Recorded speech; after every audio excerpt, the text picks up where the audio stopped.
Hi all, a very warm welcome back to the channel. Thank you so much for your support. So Aeroflot. They're a Russian airline impacted by sanctions imposed on the country, and they're continuing to find means to keep their active fleet airborne as they really struggle to source those supply parts they need, secure maintenance, and so much more in between. I think given everything that is happening in that part of the world, they're also a bit of a sensitive topic to cover. So unless the coverage is, in my opinion, deemed noteworthy enough to take a look at, I'll typically avoid it, but I think what's recently broke is a massive cause for discussion down below in the comments, with the Moscow Times reporting that basically thanks to worn-out brakes, the airline is now informing pilots on almost 10 aircraft to fly without brakes as they can't be serviced or replaced and are being worn out. It means that those pilots operating the Airbus and Boeing aircraft, which are at the center of attention with regards to all of this, really need to get radical, as Aeroflot continues to find new ways to keep their planes in active service.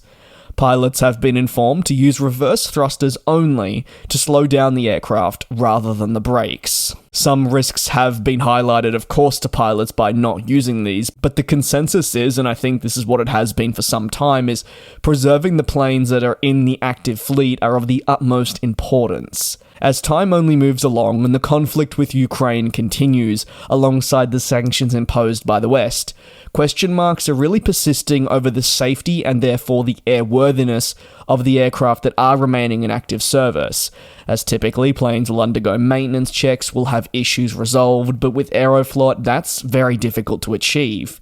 The company has thankfully been able to send some of its aircraft to Iran for maintenance, and they've really worked with Russia as a country during the sanctions. But it's only a short-term fix, and it's not going to see all their problems disappear and see, as a result, all their aircraft service. These issues are going to persist. As for the public reaction, well, many don't really seem all that shocked at these developments. Aeroflot, being Russian, has been isolated, and the airline has, though, continued to fly during the sanctions, a decision made by the company. As time goes on, under normal circumstances, like I said, these Airbus and Boeing units would have been inspected. If there was an issue, replacement parts would have been sorted, and this just isn't happening. It means that internally higher up, if they want these aircraft to remain flying, well, harsh decisions have to be made, especially if you factor in that there is still demand to fly within Russia and even out of it where possible. News of the brakes not being used is really not the first headline, painting a rather bleak picture for Aeroflot, which many predict will only be continuing as the company tries to find ways to meet the demand within Russia, where people still do want to fly and, very naturally as an airline, keep its aircraft flying. Last year there were many discussions with regards to potentially stripping existing planes to keep new ones in service, which would really be a last-ditched attempt.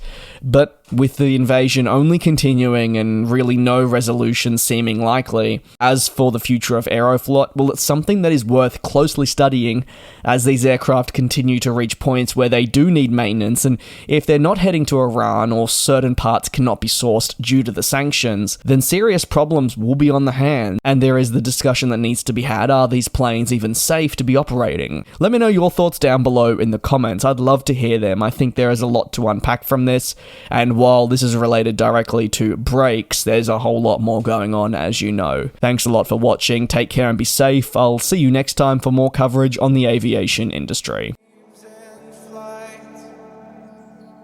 And we'll fly.